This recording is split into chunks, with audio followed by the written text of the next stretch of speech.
Hey everyone, Professor Bowne here. Thank you so much for stopping by. I hope you enjoy this. Cheers. Every generation needs someone to hate. Let's examine the context of Arthur Miller's popular play, The Crucible. Hey everyone, it's Walter Bowne here. Fans of literature and history. We're talking about Arthur Miller's The Crucible.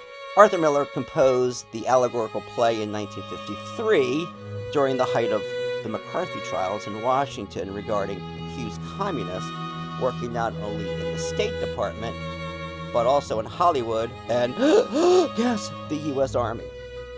Miller saw many parallels between the hysteria of McCarthyism and the paranoia that seized Salem, Massachusetts in 1692.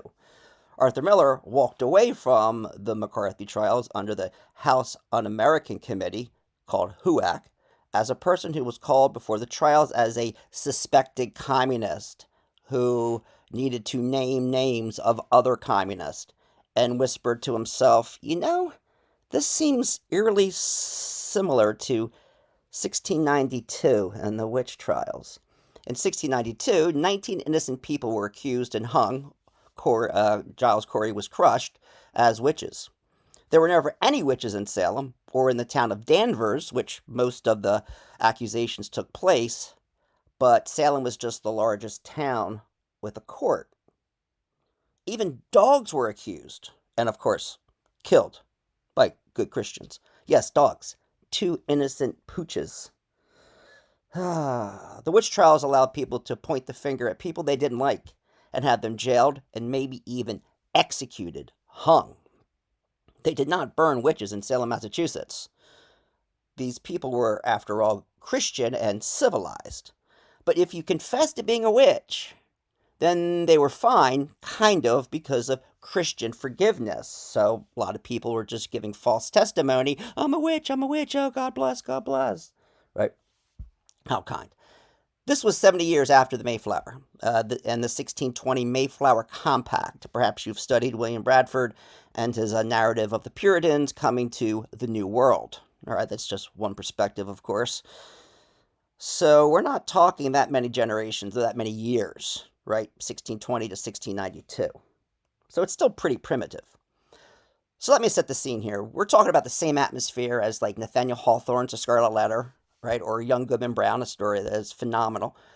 We had the woods, the forest, and that was seen as the reign of the devil, right?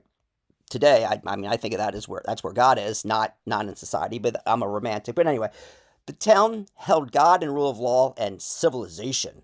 In the Scarlet Letter, we have Dimmesdale, a nice, young, popular, handsome minister, but internally twisted. He has desires, right? He's a human being.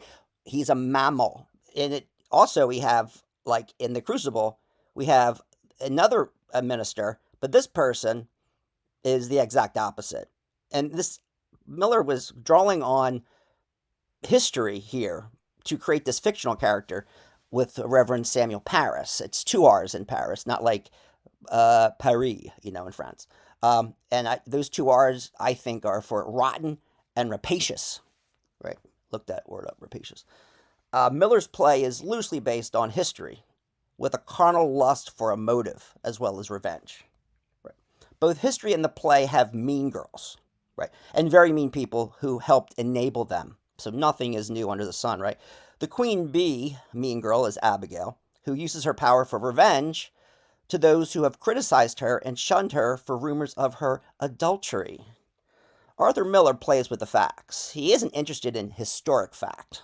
Well, this troubles me because I'm both I like to think as an historian and also as a literary guy, but it makes sense. But anyway, historic truths perhaps are, that's what's really important, right?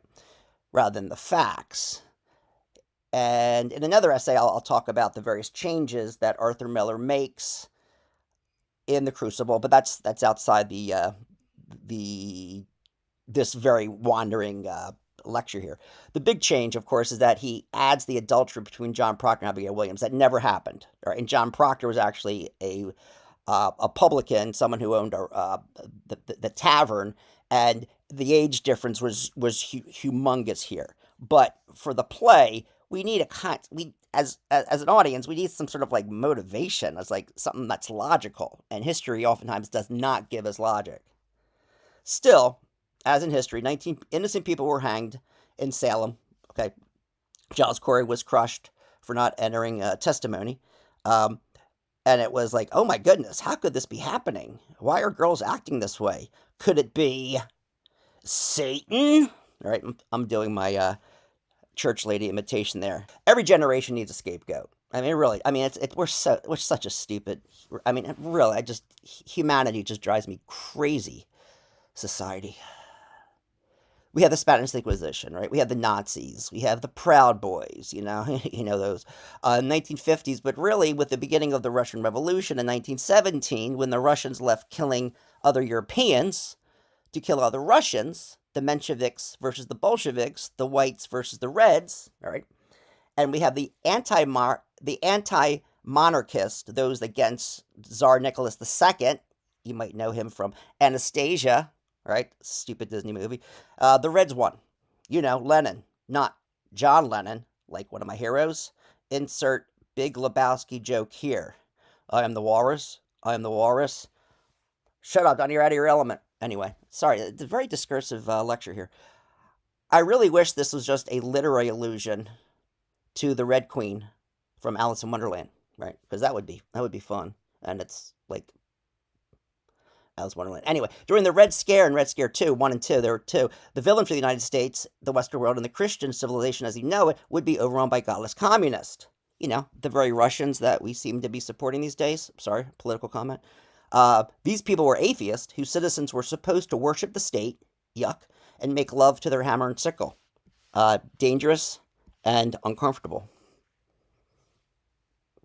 And in defense of those who were concerned, it was the mindset of communism to expand globally in their defense, because that was the mission. And it would liberate the workers from tyrants like Elon Musk, Bill Gates, and Jeff Bezos. Well, I wrote this I gave this lecture in 2022 during COVID to my students in English, and now those names take on a different meaning in 2025, a little more sinister. But if you've read Animal Farm, which you should, and worked as a teacher, which I have, in a crony socialist system, you don't get paid more for being a great teacher, right? You know how that turns out. And after 25 years, I had to leave public education. It was just too much. By the way, this is awful. And sometimes I have a libertarian mindset, at least Thoreau. And just don't tell Ayn Rand Christian Republicans. She was also an atheist and also believed in the power of the individual and would totally despise what's happening today in 2025. Now, these God-fearing Puritans believed in a literal manifestation of Satan, not in the symbolic hell or the type of hell I believe in, the absence of God or goodness. Satan was literal. Hooves and horns, just like what Pan looked like. I love Pan. One of the oldest gods, right? Actually, he comes from Egypt, not from Greece. Anyway, can we all say together, cultural appropriation? Yeah, then take a pagan holiday and turn it into Christmas. Oh, right? Oh, again, history of religion, and I've read deep with theology, so that's another lecture. That's another 17 lectures. But anyway, in 1692, Satan was looking for souls to conquer, just like a page straight out of Harry Potter. Voldemort wanted to turn good witches and wizards into his army of evil. Oh, cute Pearl Boys. Same goes for most binary systems like Darth Vader and Sauron, right, from Lord of the Rings. It was an actual battle in 1692 to rid the presence of Satan from the colony. These were superstitious, illiterate people, unlike today, because today's people are very highly educated, who relied on a small group of ministers who could read, right? And that was thanks to Harvard. It was a school then to prep ministers, right?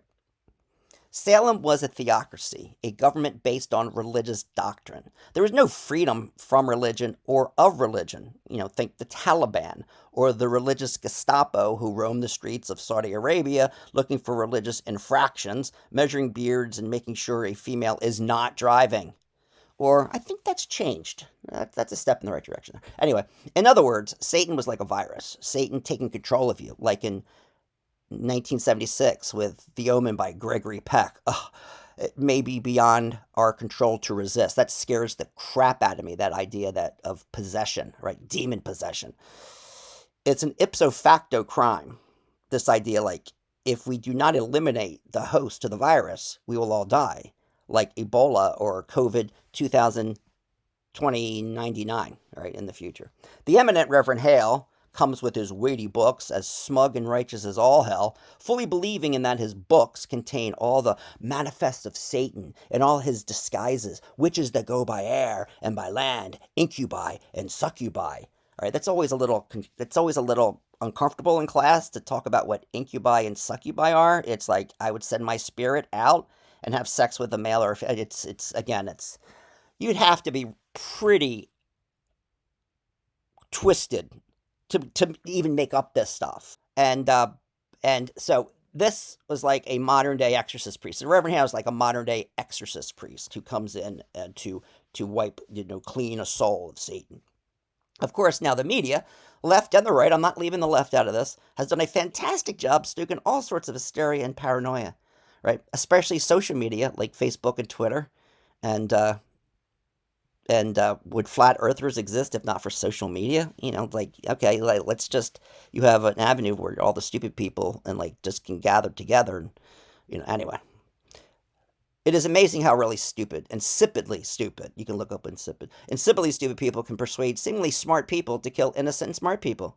It really is amazing, right? Every concentration camp contained a medical doctor, this is during the Nazis, who was designated at the work camp or the gas chamber. In fact, I've read, and I've been to the Holocaust Museum, that Germany had more rules under the Nazis than any other country. They had rules for their rules. So if you say, oh, it's against the rule, they're breaking the rules, I'm like, okay, well, maybe your rule is immoral or it breaks a higher law, God's law. And of course, there's people who worship God who are, in fact, really, really evil. But anyway, how many very smart STEM people were in Nazi Germany, totally in all of Hitler? Think of all the scientists, all the engineers, all the doctors. And so these were really smart, educated people being controlled by this idiot, right? And all his minions, and just kind of like maybe what's happening today. When hysteria and paranoia are raging, all logic evaporates. What prevails is fear and the slaughter of scapegoats. At least biblically, a society would place such troubles upon a real goat and then set it free from the town. But now, it's not literal. We do it some. And in another essay, I'll be examining the paranoia of sci-fi film in the 1950s. That's a great lecture. Like the ones that entranced Stephen King, like in the 1950s, The Blob, Invasion of the Body Snatchers. It came from outer space. I show clips of these in class, and it's pretty fun. But when we talk about what its objectives were, but that's another essay. What was the it? It came from outer space. Communist, yeah, yes, it. It was the communist, turning us into mindless zombies. Arthur Miller wrote in The New Yorker in 1966. Arthur Miller lived a long time, actually. He wrote, fear doesn't travel well. Just as it can warp judgment, its absence can diminish memory's truth. What terrifies one generation is likely to bring only a puzzled smile to the next. So when we look back at 1962, it all looks ridiculous. My students are like, Professor Bowne, it's like, what the heck's going on here? This is ridiculous. Why would people believe this? Like, okay, well, why would people believe in blah, blah, blah, and the Spanish Inquisition and fucking the Nazis and people okay with, like ash falling on them from the concentration camps? It's like, yeah, we're burning people. When we look back, it just looks ridiculous, all right? So it's like listening to a Hitler speech or Trump on his gold throne and riding his escalator down. Think about it in 100, 200 years, even 50 years. When we look back on this time period, it's like, what the total F, right? And then waving, lock her up, and waving to his acolytes and his sycophants, all right? Miller also wrote, I remember how in 1694, only 20 years after the war, Harold Clurman, the director of the incident at Vichy, showed the cast a film of Hitler's speech, hoping to give them a sense of the Nazi period in which my play took place. They watched as Hitler, facing a vast stadium of adoring people, these rallies, went up to his toes in ecstasy, and he clasped his he hands clasped under his chin and sublimely self-gratified grin on his face, his body swiveling rather cutely, and they giggled at his overreaction. So the people watching this just giggled at this guy's overreaction, right? But think about today, right? The same goes for the fearmonger Joseph McCarthy, who used anti-communism hysteria to rise to power, all based on truths. Again, that's another lecture about this junior Republican from Wisconsin who was an alcoholic and didn't treat women very well at all. And but that's another time. But let me leave you with this. You're wondering where this was all going, and I still don't know. Just make sure you know about fluoridation. There is a commie conspiracy to sap our precious bodily fluids by tainting our water supply that makes men impotent. If you think that's crazy, think about all the conspiracy theories that you know about, like microchips and the immigrants are coming over the border and giving us measles. I just heard like 2 days ago a Republican from Texas saying that shit. It's the same type of stuff, people. Where are your facts? Where are your proofs on this? Come on, right? But that idea was satirized in its base commander Ripper, who was concerned about an international communist conspiracy to sap and impurify all of our precious bodily fluids. And there's a clip there about water fluoridation. But the real consequences of such an insane idea leads to the conclusion of Kubrick's 1964 Dr. Strangelove. I will not give away what happens at the end of that movie. Just watch it. It is fantastic. All right? In a very, very dark way. Listen, people. Just question and investigate everything. Why are you just blindly following people and agreeing with people? That's called parrot thinking, right? It's like, can you think for yourselves? Turn off the effing TV. All right, people. Peace, love, and happiness. Hey, everyone. Thank you for stopping by. Here I am in Salem at the Witch House. I've been there many times. And I'd love for you to subscribe and check out more of my stuff. And have a good day. Peace, people.